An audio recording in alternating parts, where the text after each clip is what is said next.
please turn on your microphone, Carol. Please continue enjoying your lunches. Welcome to the Q&A Cafe. I'm very happy to have DC Schools Chancellor Michelle Rhee here today. I want to start by just quickly thanking our sponsors, Georgetown Cupcake, Pearson Associates, Linens of the Week. I think that's it. Am I forgetting who? Am I forgetting someone? If I forgot someone, I'll make it up to them in a really big way. So welcome, Chancellor Rhee. It's very nice to have you here. I can't imagine what it's like to be running a challenged urban school system at a time of economic turmoil as we're going through right now. How do you feel it at your level? You know, I'm in the incredibly fortunate position of being the favorite child of the mayor right now. So he just keeps giving you money. So you know, and I think this is such an important thing to note, because so many people ask me, you know, how have you been able to accomplish everything that you've been able to do over the last 15 months? You've done more than any other superintendent and all that sort of stuff. The only reason why I've been able to do what I have done is because of the leadership of Adrian Fenty.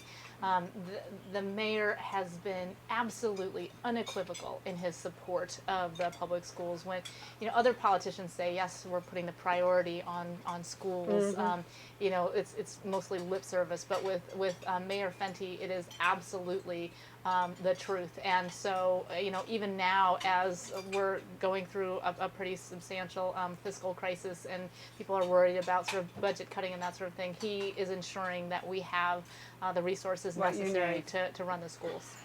Does that make you less popular with some other agencies which would like to have the same popularity with the mayor? I'd say it goes both ways. They also know that if they want the mayor to say yes to something, they say, well, have Michelle go ask him. Just say I need it for the schools.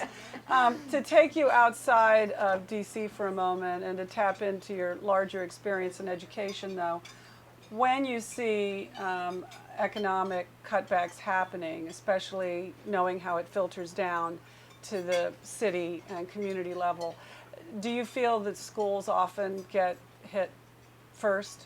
Absolutely. I mean, you know, when I first came into the job 15 months ago, a few weeks in, one of the first things that people told me was that we were running a $100 million deficit, which I thought was unbelievable. What is it today?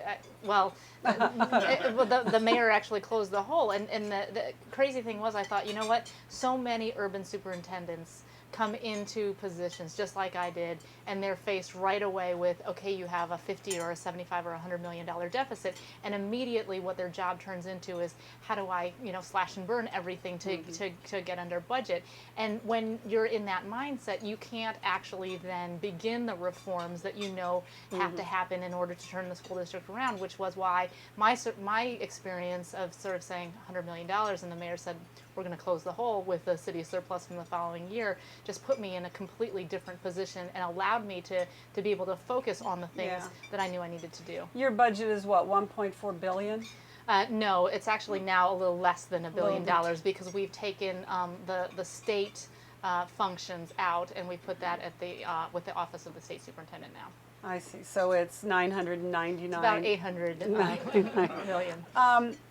I wanted to talk to you about a couple of things that just bubbled up in the media this week. One of them was John Deasy, is it Deasy? Yes. Leaving the PG schools. Yes. I just wanted to read this paragraph to you.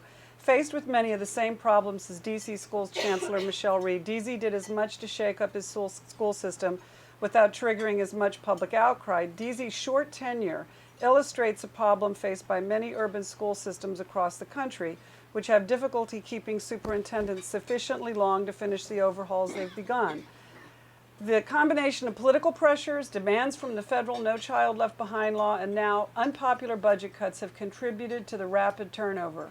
And then they mentioned that you're the 7th school chief here in a decade, and that St. Louis is looking for its 8th, and Kansas City is looking for its 25th. So here's John Deasy heading off to the Bill and Melinda Gates Foundation. Yeah. Is there any envy? No, no, not at I literally, I believe I have the best job that a person could possibly But he's have. been at it a little longer He's than been you. at it a little longer. I will say this. First of all, I think it's an incredible loss for PG County that John Deasy is leaving because he is a very, I mean, truly exceptional leader. So I think it's a real loss for that particular school district. I do want to say though that it points to when you look at why urban superintendents don't have a long Lifespan. yes lifespan. It is because, and you talk to so many of them, it's because they spend so much of their time dealing with school board politics and not focusing on what's happening in the schools. And because when you're going through budget cuts, there's no one to actually, prioritize and protect the schools. Yeah. And so a lot of the things that I actually don't have to face because of our governance structure here in the mayoral control here is, I think, what is going to allow me and people who succeed me to have the longevity that is so critical in urban school reform. Did you know Deasy well? I did. Are you soulmates? Since well, I mean, because they mirrored some of the same things that you're doing. We talked often Yeah. and we met a lot. And he would always say, in some ways, the best thing and the worst thing that ever happened to me was you coming here. He's like, on the one hand, I never make the newspaper anymore, which is a good thing because they're always talking about you. He said, and on the not so good side, he's like, you're doing the things that every superintendent really wants to do, but you have the backing of the mayor to do it. And he's like, so you've created an environment that's attracting all of the best talent to DC, and they really don't want to come over to PG County when all the action is happening in DC. So we did have a very good relationship, and like I said, I mean, he was really trying to push the envelope as much as he could within that school board structure. So being a rock star has its advantages. I say that because I was talking to a city council member who called you that, and I just thought, well, it must have its pluses and its minuses. I think it does. I mean, I think honestly, it's been interesting to me because in many ways, I think part of the fascination, at least with the national media, is more because there's such a stark juxtaposition. I mean, I am young, I'm Korean American, I've never done this job before. You've taken an impossible job. Just so the picture of it, I think, is so stark that's why a lot of people are sort of paying attention. Well, and it is the public school system in the nation's capital. That's right.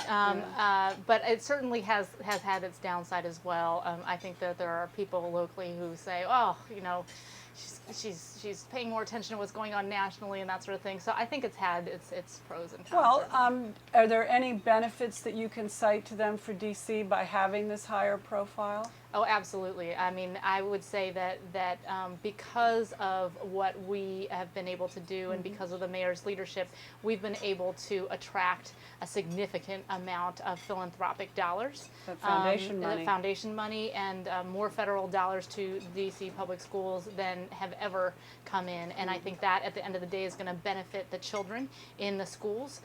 So I'm more than happy to, make a jaunt out to these, to New York or California whenever I need to be able to bring those kinds of resources in.